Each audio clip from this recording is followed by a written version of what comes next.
හිතන්නේ දිනපොතක් කියන්නේ කෙනෙක්ගේ පෞද්ගලික මතයන් විතරයි කියලා.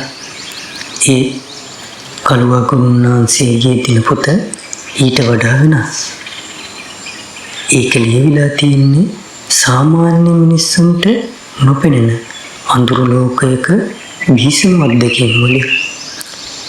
අද මම දිගහරින්නේ ඒ දිනපොතේ පළවෙනි පිටුව. නොපෙනෙන අමුත්තා. මේ සිද්ධිය වෙන්නේ 1975 අවුරුද්දේ රත්නපුර පැත්තේ හුදකලා වුණු වලව්වක.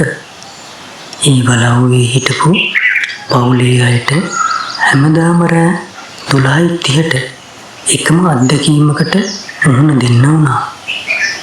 පවුලේ හැමෝම රෑ කෑම මේසයට වාඩි වුණාම එකම පුටුවක් ඉබේම ඇදිලා යනවා.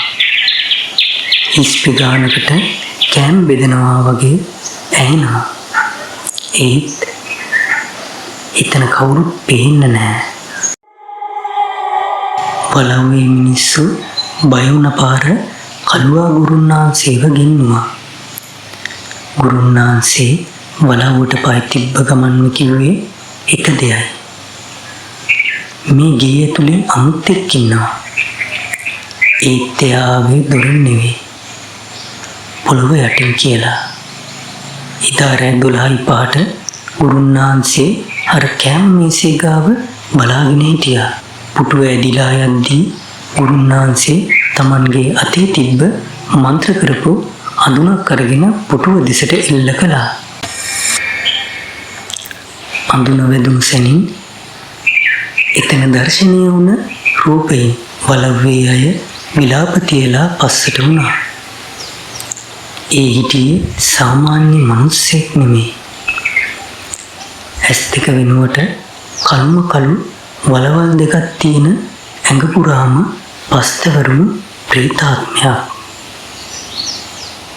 ගුරුන්නාන්සේ දිනපොතේ ලියන විදිහට මේ වලව්ව හදලා තියෙන්නේ අවුරුදු 100කට කලින් අභිරහස් විදිහට මරා දැමුණු මිනිස්සෙක්ගේ මිනිහක් බලලපු තැනක.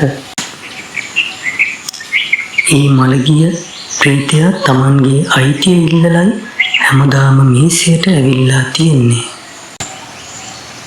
ගුරුන්නාන්සේ ඒ ආත්මය එතනින් ඉවත් කළා. දිනපොතේ අන්තිමට මෙහෙම ලියලා තියෙනවා.